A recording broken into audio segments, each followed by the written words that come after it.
오늘 말씀은 정말 달콤한 말씀이 될 것으로 믿습니다. 오늘도 힘차게 예수님 부르면서 함께 말씀 듣도록 하겠습니다. 나에게 생명을 주신 유일한 분은 누구십니까? 모든 멸망 중에 향기로운 꽃으로 오신 분은 누구십니까? 여자의 자손으로 오셨지만 모든 인간을 구원하신 분은 누구십니까? 혈과 육으로 오셨지만 우리를 죄에 속하지 않게 구원해 주신 분은 누구십니까? 우리를 이곳까지 인도하셔서 예배하게 하신 분은 누구십니까? 모든 피조물들이 영광을 돌려야 하는 유일한 분은 누구십니까? 예수님은 따르는 제자는 누가 되시겠습니까? 내가 되어야 합니다. 예수님과 동행하는 사람은 누가 되어야 합니까? 머뭇거리시냐? 예수님과 동행하고 싶은 사람 누가 되어야 됩니까? 내가 되어야 합니다. 네, 예수님과 동행해야 되는 사람은 내가 되어야 합니다. 지난 시간에 우리는 예수님을 여자의 후손이라고 말하는데 왜 여자의 후손이라고 말할까라는 이야기에 대해서 듣게 되었습니다. 예수님은 하나님의 속량자이시고 혈과 육으로 오셨지만 아담의 원죄에 속하지 않으십니다. 그래서 우리를 마귀를 멸하시고 마귀에게서 우리를 구원해 주신 분이 예수님이다. 바로 여자의 후손인 예수님이다 라는 내용의 설교를 듣게 되었습니다. 오늘은 저번보다 조금 더 설교가 쉽습니다. 오늘의 설교 내용은 베들레헴에 대한 내용입니다. 사순절에 무슨 베들레헴이에요? 라고 생각하시는 분이 있을 수 있죠. 그런데 그만큼 우리가 예수님을 모르고 또는 예수님을 잘 정확하게 알지 못하는 게 아니었을까? 예수님이 고통받고 돌아가시고 우리를 구원해 주신 것만 기억하는 게 아닐까 하는 생각에 말씀을 준비하게 되었습니다. 베들레헴이라는 것은 우리들에게 어떤 의미가 있을까요? 유대인들에게는 베들레헴이 크게 의미가 있지 않습니다. 다윗이 탄생한 곳이고요. 그런데도 유대인에게는 크게 의미가 없습니다. 기독교만 예수님 탄생한 곳이 베들레헴이다라고 해서 기독교만 특히나 베들레헴을 강조하고 있습니다. 도대체 왜 그럴까요? 왜 기독교에게 베들레헴은 그렇게 중요하게 느껴지는 걸까요? 모든 사물에는 이름이 있죠. 저도 정현우라는 이름이 있습니다. 그리고 그 이름이라는 건 사물의 본질이 무엇인지 우리가 모두 다 그렇게 알자 하는 약속에 있습니다. 보이시는 게 뭔지 아십니까? 요즘 한창 뉴스에 나오죠. 네, 청와대입니다. 청와대는 푸른 기와가 있는 건물이라는 평평한 건물이라는 뜻의 청와대입니다. 저 청와대는 우리가 청와대라고 부르기로 약속을 한 이름이 있죠. 그래서 모두 다 저 건물의 이름을 청와대라고 얘기하고 있습니다. 이건 뭘까요? 한참 보셔야 너무 멋있게 지켰나요? 자, 태성교회입니다. 자, 우리 태성리도 이름이 있습니다. 태성리 무슨 이름에 유래였는지 잘 모르시는 분 많으시죠? 자, 태성리는 원래 삼국시대 아시죠? 고구려, 백제, 신라 이렇게 백제가 저희 땅에 이렇게 있었습니다. 그 백제가 자기 땅을 보호하기 위해서 상단산성이라는 큰 성을 지었어요. 그 성을 지은 다음에 그 앞에다가 은적산이라는 곳에다 토성을 짓게 됩니다. 그리고 강을 기준으로 바깥에 있는 곳은 강외, 그리고 강내 이렇게 기준을 합니다. 금강이라고 하는 이 강이 중요한 강인데 미호천이 바로 금강이에요. 우리나라 큰 강 중에 하나였습니다. 그 금강의 가장 끝부분에 있는 곳이 토미성, 토성의 가장 끝자락이다라고 얘기해서 우리는 토성미라는 이름이 원래 이름이에요. 그런데 일제감정기 때 일본인들이 발음이 너무 어려우니까 이름을 바꿨어요. 태성리로. 별이 보이는 곳이라는 곳으로 태성리라고 이야기를 했습니다. 그래서 이 태성리는 우리가 태성리 하면 강내면에 있는 태성리 하면 충청북도에 있는 곳이구나. 그래서 그 태성리에 저희 교회가 세워진 거예요. 저희 교회 이름이 청주시 홈페이지에 이름 있는 거 아세요? 태성리에 저희 교회가 있다라고 이야기하고 있어요. 모든 사람들이 각자의 이름마다 고유하게 역할을 가지고 있습니다. 그렇기 때문에 베들레헴도 마찬가지입니다. 베들레헴도 어떠한 이유에선가 그곳에 이 베들레헴이라는 이름을 가지고 있는 거예요. 자, 이 베들레헴은 두 가지 단어의 합쳐진 이름입니다. 베트라는 것은 바로 집이라는 뜻이고, 레헴은 빵, 고기 이런 뜻입니다. 그래서 뒤에 에브라다도 베들레헴하고 같은 말이에요. 베들레헴이라고 하면 빵집, 고깃집. 뭔가 이름이 이상하죠.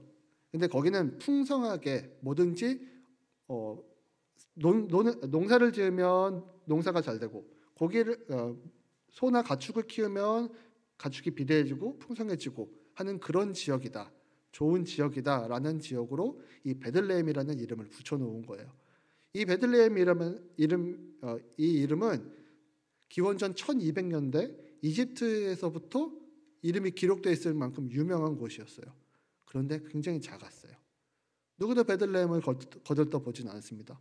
왜냐하면 거기에선 무엇인가 다른 지역보다 특별하게 좋아지는 것이 아무것도 없었거든요. 애굽이 있었죠. 그리고 예루살렘이 있었죠. 사마리아 땅이라고 사마리아라는 지역도 있었죠. 굉장히 큼직한 지역들이 많았기 때문에 베들레헴은 쳐주지도 않았어요. 그렇기 때문에 베들레헴이라는 것이 우리가 알고 있는 것보다 훨씬 더 작고 연약하고 보잘것없는 곳이었습니다. 우리는 베들레헴이라는 이름을 굉장히 잘 알고 있지만 당시에는 베들레헴이 굉장히 알려지지 않은 무시할 수 있을 만한 곳이었어요. 대단한 곳이 아니었습니다. 그런데 성경에서는 베들레헴을 굉장히 많이 다루고 있습니다.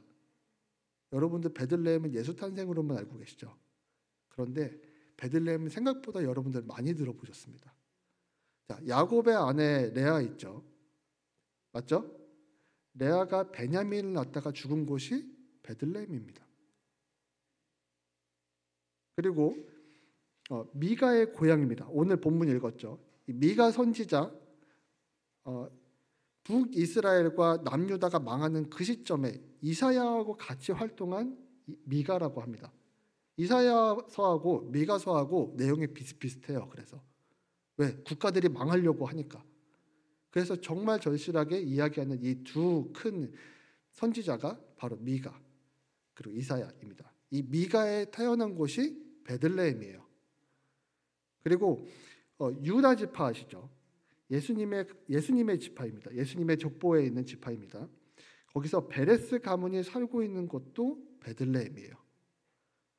그리고 룻기의 증조부, 룻기에서 나오는 증조부 보아스가 살고 있던 곳, 보아스가 살고 있던 곳도 베들레헴입니다. 생각보다 베들레헴이 성경에 많이 등장하죠. 우리는 예수 탄생만 기억하고 있는데. 자, 그리고 마지막으로 가장 중요한 다윗의 고향도 베들레헴입니다. 저도 이거 알아보고 깜짝 놀랐어요. 다윗도 살았구나. 베들레헴은 생각보다 우리들에게 친숙하게 성경에 나와 있음에도 불구하고 우리는 한 가지밖에 기억을 못하는 경우들이 있어요. 더 많은 의미를 가지고 있는데도 가끔 그럴 경우가 있습니다. 그러면 이 시대에 이 베들레헴은 그렇게 성경에 많이 기록되어 있는 건 알겠는데 이 미가가 기록한 이 베들레헴은 이 미가가 기록한 이 시대는 도대체 무슨 얘기를 하길래 베들레헴이 왕이 나실 거다라고까지 얘기했을까? 미가서는 굉장히 혼란한 시대에 있었습니다. 저는 여태까지 아주 어렸을 때부터 지금까지 많이 살지는 않았지만 40년도 안 살았지만 전쟁이 날 거라고 생각한 적이 없어요. 분명히 우리나라가 휴전이었고 전쟁의 위험은 있지만 전쟁이 실제로 날 거라는 생각을 많이 해보지는 않았어요. 전쟁이 나면 어떡하지? 물론 전쟁에 대한 각오와 그런 계획은 있습니다. 그런데 지금 러시아가 전쟁 중에 있죠. 그 전쟁이 굉장히 많은 사람들을 불편하게 하고 힘들게 하고 어렵게 하고 그랬습니다. 그런데 지금 저거 뉴스로만 보는 것도 굉장히 고통받는 사람들이 많은데 전쟁이 지금 막 일어나서 사람들이 죽어나가고 있고 국가가 무너지고 있는 그 시점을 봤을 때 미가의 마음은 어땠을까요? 요즘 대통령 당선 때문에 목사님들이 굉장히 이렇게 핏대 세우시면서 열심히 설교하셨죠. 저희 목사님뿐만 아니라 모든 목사님들이 굉장히 국가에 대해서 걱정을 많이 하셨습니다. 목사님뿐만일까요? 제가 평일날 이렇게 어르신들을 만나게 되면 그 어르신들 모두 다 국가에 대해서 걱정을 하세요. 어떻게 되냐, 어떻게 되냐. 국가가 고통받는 걸 보고 계셨고 또 그 고통이 어떤 고통이다라는 걸 아시기 때문에 그분들의 마음은 굉장히 아픈 거예요. 미가의 마음 역시 그랬습니다. 미가도 잘 먹고 잘 살 수 있었어요. 왜냐하면 미가가 얼마나 대단한 선지자였냐면 왕을 3명이나 섬겼습니다. 알고 있는 유명인사가 많은 거예요. 대통령 비서실 정도 가는 그런 위치에 있었습니다. 왕을 3명이나 섬긴 그 미가는 자기가 볼 때 그 백성과 그 왕국이 나쁜 짓을 하고 예수님과 하나님과 멀어지는 그걸 볼 때마다 어떡하지, 저렇게 하면 안 되는데, 그렇게 마음을 갖고 있었어요. 그때는 북이스라엘과 남유다, 여로보암 2세 그리고 우시아가 통치하고 있던 시대였습니다. 그때는 너무나도 많이 타락했기 때문에 그 타락하는 정도가 백성들을 너무나도 힘들게 하는 정도였어요. 일반 백성들이. 이유는 간단합니다. 네, 여기 잠깐 보시면은 저게 파란색으로 진한 부분 보이죠? 여기 파란색으로 진한 부분이 아수르가 차지한 첫 번째 땅입니다. 저 시점에 미가가 이야기하는 거예요. 왜냐하면 조금 있으면 북이스라엘이 망하게 생겼거든요. 왜냐하면 저 아수르는 몇백 년 동안 계속 나라를 침공해 왔어요. 그리고 점점 영토를 확장하게 나가고 있습니다. 국가의 세가 절대 줄지가 않아요. 그리고 그 시점에 다메섹이라는 곳에서 아람 군대가 있습니다. 다메섹의 아람 군대가 북이스라엘을 계속 괴롭히고 있었는데 잠깐 저 아수르하고 싸우러 다시 퇴근해서 돌아갑니다. 그러니까 북이스라엘과 남유다는 누구한 침공도 받지 않고 잠깐 동안 평화에 유지한 상태가 된 거예요. 우리가 전쟁을 모르고 살았던 것처럼, 까먹고 살았던 지금 이 시간처럼. 그런데 그 시간을 못 견디고 이스라엘 백성들은 패역하기 시작합니다. 특히 정치 지도자들, 그리고 이스라엘 백성들의 제사장들. 여기서 말하는 제사장은 우리 목사님이 이런 제사장인 수준이 아니라 우리 모두 다 예수님이 이미 제사를 끝내셨기 때문에 우리 모두 다 제사장의 역할을 가지고 있죠. 우리가 사회의 모범이 되어야 되는 그 제사장들이 타락했기 때문에, 돈에 눈이 너무 밝았기 때문에, 돈 말고는 예배 드리는 건 너무 형식적으로 생각을 했기 때문에, 오히려 예배까지 돈에 물들어 버렸던 그 시간 때문에 미가는 고통스러워하게 됩니다. 그러나 결국 북이스라엘과 남유다는 망하게 됩니다. 북이스라엘은 기원전 722년도에 아수르가 결국 침공을 하게 되고 다 무너지게 돼요. 그리고 남유다, 북이스라엘과 남유다가 이렇게 갈라진 이유도 있어요. 그때는 굉장히 사소한 문제로 갈라졌습니다. 원래 12지파 하면은 이스라엘 백성들은 서로 화합하고 연합하고 잘 지낼 것 같잖아요. 12개밖에 안 되는데 싸우면 되겠어? 이런 생각할 수 있겠죠. 하지만 그 분열과 서로 맞지 않는 마음 때문에, 서로 욕심 때문에 어쩔 수 없이 두 개의 국가로 나눠지고 북이스라엘은 망하게 되고, 이제 남유다 이제 남을 수 있는 남유다도 결국에는 130년 만에 망하게 됩니다. 결국엔 이스라엘이라는 그 국가는 지도상에서 없어져요. 그러고 나서 굉장히 오랫동안 노예 생활을 하게 되고 그 다음에 예수님이 오시게 되는 거죠. 우리는 본문을 읽으면서 미가의 예언에 집중해 봐야 됩니다. 미가는 저 시대에 저렇게 힘들던 저 시점에 왜 그렇게 목 놓아서 하나님을 찾으라고 이야기했을까? 왜 바로 올바로 살으라고 이야기를 했을까? 그러면 우리가 살고 있는 이 시대는 목 놓아 이야기하는 사람들이 왜 이렇게 적을까? 저렇게 유튜브에서 계속 국가가 바로 서야 합니다. 우리 모두 다 함께 살아야 합니다. 예수님과 함께 도우면서 살아야 됩니다. 주변 사람들을 돌아보십시오. 같이 함께 살아야 됩니다. 이렇게 얘기하는 분이 점점 줄어드는 것 같아요. 옛날에는 명동에서도 예수촌당 불신지옥 하면서 다니시는 분들도 있었는데 지금은 찾아볼 수 없습니다. 여기 청주 시내만 가도 그렇게 기독교 활동하는 청년들이라든지 사람들 구호 활동하는 사람들 많았어요. 지금은 찾아볼 수 없어요. 점점점 뭔가 각박해져 가고 있죠. 없는 사람과 평범하게 사는 시민들은 점점 피해를 보는 상황이라고 생각이 들 수도 있습니다. 오늘 딱 그런 시점과 비슷하지 않나. 기독교 다니는 사람들이 기독교 교회 다니는 사람들이 좀 더 깨어 있고 좀 더 적극적으로 활동을 한다면 이거보단 나을 텐데. 예수님이 이 땅에 오셨으면 어떻게 하셨을까? 그런 생각을 들게 됐습니다. 베들레헴에서 태어나신 예수님은 심판의 예고입니다. 미가는 그걸 보았어요. 그 당시에는 많은 사람들이 자기가 전쟁이 없을 것처럼 살았기 때문에 전쟁 끝났다. 전쟁은 더 이상 일어나지 않는다라고 착각하며 살았기 때문에 미가가 볼 때는 저거 다시 쳐들어올 건데 라는 하나님의 그런 인도하심이 보였었죠. 그리고 우리는 지금 이 시대에도 언제 어떻게 될지 모르는 때에 살고 있습니다. 오늘 이 주일날 나가서 또는 내가 살아가는 매일매일 어떠한 사람을 만나고 내가 어떠한 모습을 행동하고 있는지 우리는 잘 몰라요. 기억이 안 나요. 내가 어떻게 살았지? 라는 걸 스스로 돌아보지 않으면 기억이 나지 않습니다. 그런데 분명히 예수님은 구원자이기도 하지만 심판을 예고하시는 분이시기도 합니다. 너희가 그렇게 사는 거에 대해서 반드시 책임을 물을 거야 라고 하나님께서는 하십니다. 설교를 준비하면서 굉장히 마음이 갑갑했어요. 왜냐하면 지금 사는 시대에 굉장히 편하다고도 얘기했는데 이미 옛날에 유행했던 헬조선이라는 단어가 사라지는 그런 시점입니다. 이제 그 다음에 젊은 사람들은 헬조선이라는 그런 게 중요한 게 아니라 우리가 어떻게든 살아가야 되지 않나?를 고민하는 시대가 왔어요. 그렇게 말해서 투정 부리는 시기보다 지금 당장 준비하지 않으면 우리의 미래가 없어라고 생각하는 그 시점에 왔어요. 지금 20, 30대는 그렇게 살아갑니다. 그러면 우리가 지금 대다수의 투표권을 가지고 있고 대다수의 그 결정권을 가지고 있는 우리 어른들은 어떻게 준비해야 할까요? 지금 마저 내가 삶을 보여주지 않고 내가 그들에게 인도해주는 그런 모습들을 보여주지 않는다면 그들은 물어볼 거예요. 예수님이 어디 있냐고. 예수님은 단지 구원만 가지고 오신 게 아니에요. 죄에 대한 심판도 같이 예고하시는 겁니다.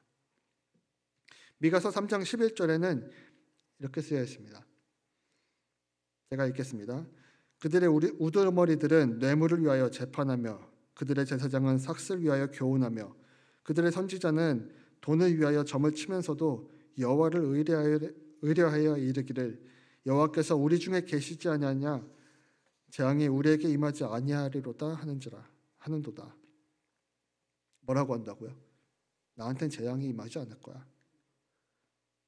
난 괜찮을 거야. 그들이 하는 일을 그들이 몰라요. 우리도 비슷하지 않을까요? 우리가 매일매일 살아가는 이 모습들을 우리는 한 번도 되돌아본 적이 없을 거예요. 하지만 요즘 시대 사람들은 그걸 눈여겨서 보고 있습니다. 저렇게 사는 게 맞나? 이렇게 살아야 된다고 계속 얘기해서 우리가 그렇게 살아봤고 그런 사람들이었는데 결국 그렇게 살아보니까 그런 좋은 미래는 오지 않았어요. 그럼 그렇게 주장했던 우리들이나 우리 어른들 그냥 해라고 얘기했던 그게 틀렸던 게 증명이 되는 거죠. 그들은 그렇게 믿을 수밖에 없어요. 그럼 기독교 예수님을 믿는 우리들의 입장에서 생각을 해봅시다. 우리가 예수 그리스도를 믿으세요. 회개하고 천국에 가십시오 라고 얘기하는 게 그 사람들 믿을까요? 신앙생활 아주 잘하시는 분들의 성경도 그런 내용이 굉장히 많습니다. 신앙생활 아주 교회에서 성실하게 하시고 정말 법없이도 하실 거다라고 얘기하는 여러분들 계십니다.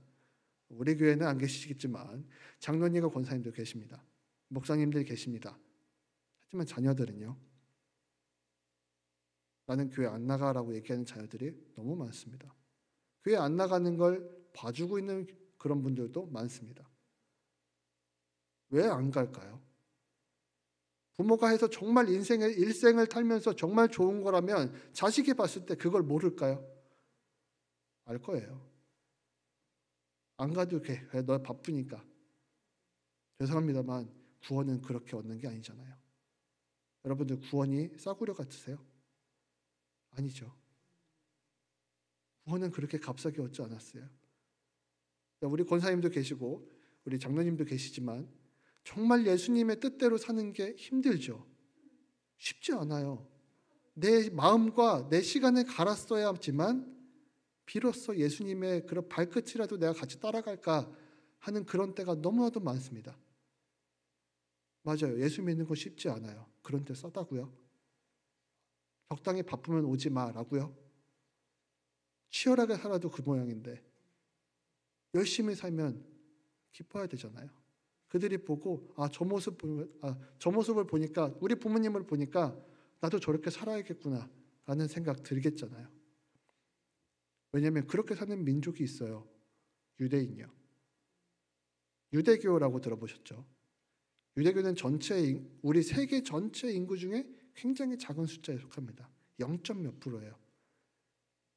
그런데 노벨상이라고 굉장히 유명한 상이 있습니다. 거기서 27%를 그들이 가지고 있습니다. 그리고 세계 전체 돈 중에 12%를 가지고 있습니다. 저희 나라보다 인구가 훨씬 적어요. 어쩜 그렇게 강대국으로 컸을까요? 그들의 이야기 중에는 여러 가지가 있습니다. 특히 구약 성경은 그들하고도 별반 다르지 않아요. 왜 그들과 같은 성경을 공유하고 있는데 우리들은 왜 우리 자녀들에게 우리 다음 세대들에게 예수 그리스도를 제대로 전하게 못하게 됐을까? 그들은 남들을 돕는 걸 당연하게 생각하고요. 돈을 벌 수 있는 걸 하나님의 축복이라고 생각을 합니다. 교회 다니는 사람 중에 그렇게 생각 안 하는 사람도 굉장히 많아요.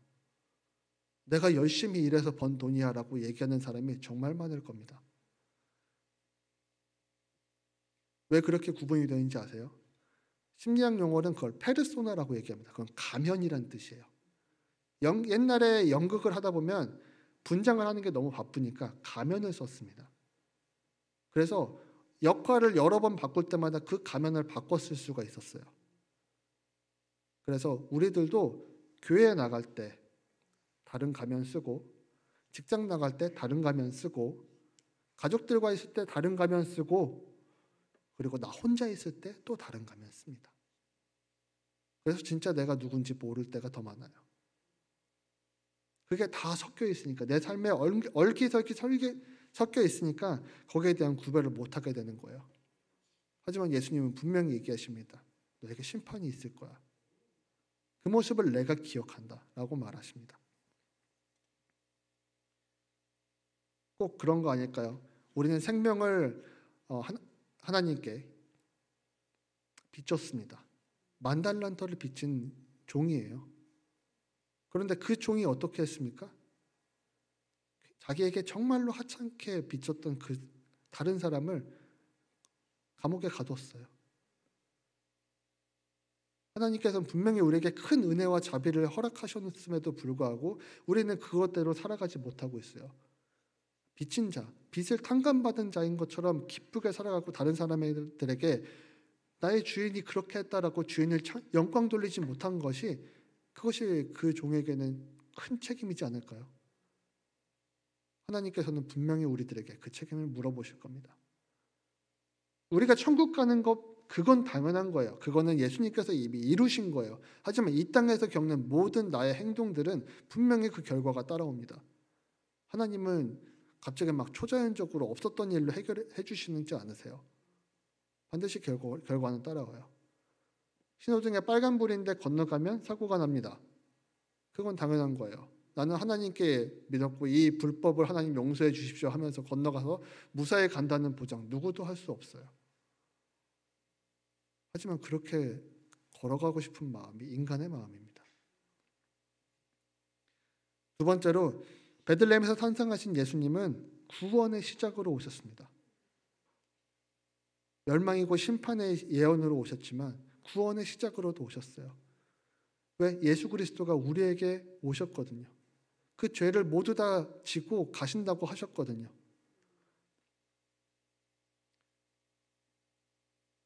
요즘 목사님께서 번제, 소제 설교하셨죠. 다들 기억하시죠? 번제와 소제. 두 가지 다 드리는 제사가 똑같습니다. 제사의 의미가 똑같아요. 그런데 제사를 드리는 그 사람의 마음은 어땠을까요? 제사를 드리면 소가 죽고 양이 죽고 비둘기가 죽고 갈기갈기 찢겨져 나가고 마디마디를 다 쪼개고 나가고, 내가 소제를 드린다고 해도 마찬가지입니다. 그 옛날에 얼마나 잘 갈리는 밀가루를 얼마나 갈면 얼마나 곱게 갈아야 되겠어요. 근데 성경에 분명히 고운 가루라고 나와 있어요. 그러면 이 커다란 이 밀을 갈기 위해서는 얼마나 많은 노력을 해야 될까요? 어머니가 어저께 묵 쓰시는데 팔이 떨어져 나가라 놀리시더라고요. 가난한 사람도 내가 주님께 회개하고 죄사함을 받기 위해서 그 고통과 노력의 시간을 갖게 됩니다. 그러면 마음속으로 생각을 하겠죠. 다시는 이런 죄 짓지 말아야지. 다시는 이렇게 하나님께 죄를 짓지 말아야지. 나 때문에 죽어가는 이 동물, 나 때문에 이렇게 고생을 하는 나의 죄 때문에, 그거 반드시 기억해야 되겠죠. 그것을 구원하는 그 마음을 가지고 제사를 드리는데, 우리가 주일날 나올 때는 룰루랄라 하고 나올까요? 우리가 매일매일 살아갈 때는 나의 몸이 제사고 성전이라고 얘기해서 나의 온전한 삶이 하나님께 드리는 예배라고 말하는데, 우리 정말 그렇게 살고 있을까요? 나에게서부터 구원이 시작되고 있다는 걸 믿고 살아가시나요? 다른 사람이 볼 때도, 나 혼자 있을 때도 나에게 구원이 느껴지고 보여지시나요? 다시 같은 죄를 짓지 말아야 되겠다 각오하고 사시나요? 마음에 평화가 없고 걱정이 많은 상태, 그것은 구원이 없는 상태라고 똑같아요. 세상이 멀어지고 두렵고 사람이 무섭고 내가 다른 사람들에게 상처 주는 거에 대해서 아무런 감정도 느껴지지 않고, 저 사람이 상처받았다고 화를 내고 있고 이야기하는데 나는 도대체 네가 왜? 라고 얘기하고 있는 내가 보이면 그거 구원을 받은 사람이라고 말할 수 있을까요? 베드로는 이렇게 말합니다. 사도행전 3장 19절 20절 우리 함께 읽도록 하겠습니다. 그러므로 너희가 회개하고 돌이켜 너희 죄 없음을 받으라. 이같이 하면 새롭게 되는 날에 주 앞으로부터 이를 것이요 또 주께서는 너희를 위하여 예정하신 그리스도 곧 예수를 보내시리니. 예수님을 보내주신대요. 어떻게 하면? 회개하면. 매번 매 순간 죄를 지을 수 있어요. 그때마다 우리는 동물을 잡을 수 없죠. 밀가루를 계속 빻을 수 없습니다.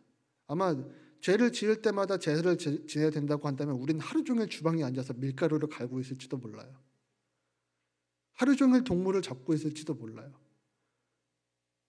그런데 예수님께서 아주 간단하게 해주셨어요. 모든 사람이 할 수 있게 해주셨어요. 바로 회개만 하면. 구원의 시작은 회개에서부터 오는 거예요. 회개를 하지 않으면 누구도 예수님께로 갈 수가 없습니다. 마음의 평화와 평강이 임할 수가 없습니다. 회개를 하게 되면 마음의 눈이 열리고 주님을 다시 바라볼 수 있게 됩니다. 나에게 오시는 예수님을 맞이할 수 있게 됩니다. 멸망 가운데 홀로 외롭게 있던 나에게 예수님이 오시면 구원과 평화가 임하게 되는 거예요. 걱정이 많이 쌓이세요? 잠이 잘 안 오세요?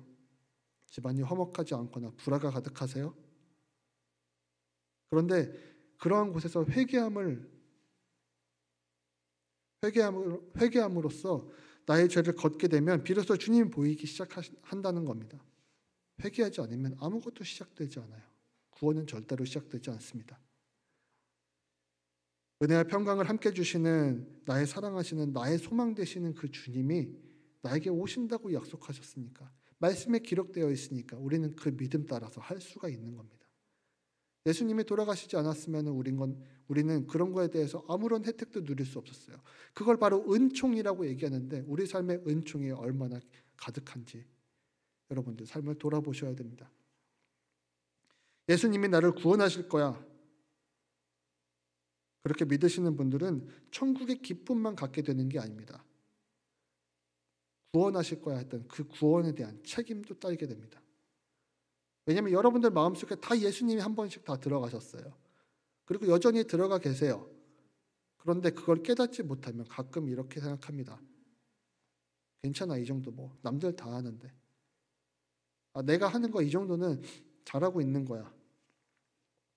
그런데 멸망으로 뻔뻔히 가고 있다는 거 모르시죠? 죄를 짓고도 뻔뻔해지는 겁니다. 멸망으로 걸어가고 있는 거예요. 꼭 미가의 이스라엘 백성들이 그랬던 것처럼 우리도 그러고 있을 수 있습니다. 구원이 구원답게 내게 오는 것이 아니라 세상 권세 잡은 마귀가 죽음에서 부활하셨던 그 예수님이, 우리 죄에서 해방하신 평강의 왕이신 그 예수님이 나의 삶에 없다면은 그건 굉장히 심각한 일이잖아요. 여러분들이 매일매일 살아가고 있는 일상은 구원이 있습니까? 혹시 여러분들의 구원이 싸구려가 된 거 아니에요? 정말 비싸게 예수님은 값을 지불하시고 여러분들에게 선물로 주셨는데 여러분들이 정말로 그걸 가치 있게 사용하고 계신가요? 많은 사람들이 볼 때도 저 사람은 예수님의 제자야. 예수님의 사랑을 가지고 있어. 성경에 교회 다니는 사람들은 그렇게 사람들이 알아본대요. 내가 정말 그렇게 살고 있을까? 내 가족들에게, 또 나 스스로에게 나 정말 그렇게 살고 있을까? 어렵게 우리가 평강의 왕 밑으로 갔습니다. 우리가 기도하고 회개하고 정말 주님 잘못했어요. 앞으로는 다시는 이런 잘못 저지르지 않을게요. 내가 다른 사람에게 상처 주지 않을 거고 내가 돈을 쫓지 않을 거고 그것으로 하루 종일을 채우지 않겠습니다. 내가 예수님 생각하면서 하루 종일 살겠습니다. 라고 생각하며 회개하며 살았는데 정말 어렵게 기도하고 회개했는데 나가서 또 하면 안 되잖아요. 어쩌면 나에게 아무런 해가 없기 때문에 그냥 그렇게 하루 살아가는 걸지도 모릅니다. 그게 주의 은총이고 주의 사랑임에도 불구하고 그걸 깨닫지 못하고 나 괜찮아. 꼭 제사장이 그랬던 것처럼 나도 그러고 있는 거 아닌가 되돌아봐야 합니다. 내 삶에 예수님의 생명력이 없으면 우리는 허송세월 보내는 거예요. 방법은 간단해요. 회개하시면 됩니다. 내가 잘못하고 실수하고 어려운 짓, 예수님이 나와 함께하고 있다는 것을 보여주지 못하는 일들을 너무 많이 했다면 회개하셔야 합니다. 그게 어떤 것이라도 예수님은 받아주실 겁니다. 예수님의 부활과 우리의 구원은 기쁨이 가득한 삶입니다. 구원해 주시고 회개했다는 것은 예수님께서 나의 모든 죄를 다 가지고 더 이상 책임을 묻지 않겠다라고 얘기하셨기 때문에 그 기쁨과 감사는 이루 말할 수 없이 큽니다. 그런데 중요한 것은 그냥 단순히 한 번으로 끝나서는 되지 않는다는 거예요. 예수님 성경 어디에도 한 번만 하면 끝난다라고 얘기한 적 없습니다.